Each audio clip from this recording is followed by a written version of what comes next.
On July 14th, 1789, France was on its way to changing forever, all in the span of a day. On this day, the citizens and noble Protestants of France stormed the Bastille. They were trying to overthrow and destroy the French monarchy. The citizens were at the Bastille to steal the weapons from the armory located inside, but the guards and the French governor of the Bastille were standing in their way. To the people of France, the Bastille was a symbol of oppression and a representation of the power the monarchy held over them, so they attacked it. They let their prisoners go, killed the governor of the Bastille, and took the weapons they wanted and needed. Now, some historians will say that this event is what ended the French Revolution, but I say this was only the start of it. On this day, the French people stood up to the French monarchy. They stood up against oppression and tyranny. They stood up for their right to freedom.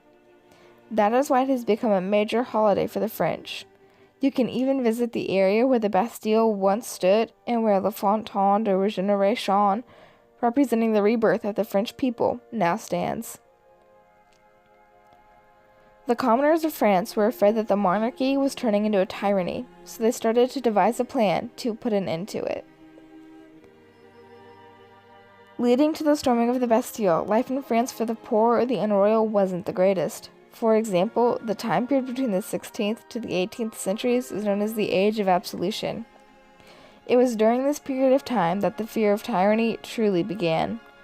For example, the kings and ministers of France started to increasingly gain more and more power over the citizens. During this time, along with their government continually gaining more and more control over them, the people of France were going through a few other hardships as well. One such hardship was overpopulation. By 1780, France's population had grown to over 25 million people. This greatly exceeded their agricultural capabilities of the farmers in the land. This led to widespread famine among the common people, but not so much among the royals. The king and queen of France at the time of the Revolution were Louis XVI and Marie Antoinette. They were not very well liked and were later captured after running away and brought back to France to face the guillotine. The famine is what led to the hatred of Queen Marie Antoinette, the wife of King Louis XVI. She was awful towards the peasants in response to their lack of food to eat. Many French historians say that the storming of the Bastille was the turning point of the French Revolution, but it wasn't. It wasn't supposed to turn out that way. The storming of the Bastille is not what the Protestant rebels had planned to do. They were just going to go to the Bastille and bribe or restrain the guards while they took the weapons from the armory. But the French governor of the Bastille, who was also the commander of its garrison, Bernard René Jourdan, Marquis de Loigny, was at the Bastille that day, and said that if the rebels didn't go away, he would give the order to the guards to fire at them. But the rebels, standing up for their right to freedom, did not leave, and they were shot at, but they did not retreat. Instead, they forced their way in and killed or decapitated guards. They set free the 7 prisoners that were being held there as well.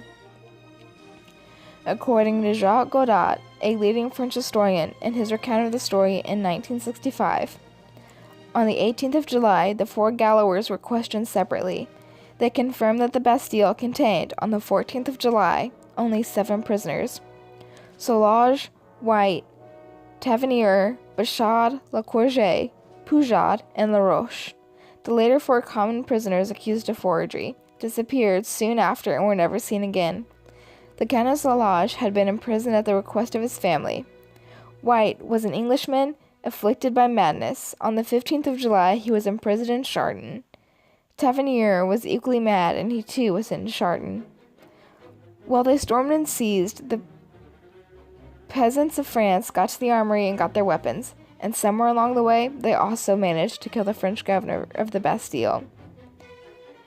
After the peasants and Protestants seized and gained control of the Bastille, King Louis XVI thought about sending French troops to take control back, but realized it wasn't a good idea, because after the people in Paris taking a stand against him, the rest of France soon followed.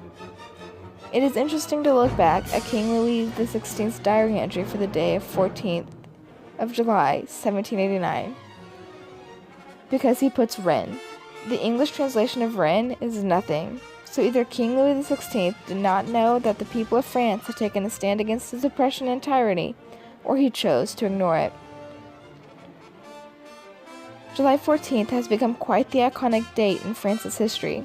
There are many pictures to depict the storming, even one showing France's version of Our Lady Liberty, Marianne, leading troops over fallen enemies and comrades in the storming of the Bastille. The Bastille, while an important symbol of France, was old and war-torn. On February 6, 1790, it was torn down because not only was it becoming a hazard to the French people, it was still a very hated place. So it was demolished, and in its place they built the Place de la Bastille as well as the Fontaine de Regeneration, both of which represent the stand the French people took against the French monarchy and the rebirth and new beginning the storming of the Bastille created. July 14th is now a national holiday for France. It is known as Bastille Day, or La Fête Nationale, to the French people. While the 14th of July is not the true ending of the French Revolution, it was such a turning point that the French people see it as their Independence Day, the day they took a stand for their freedom.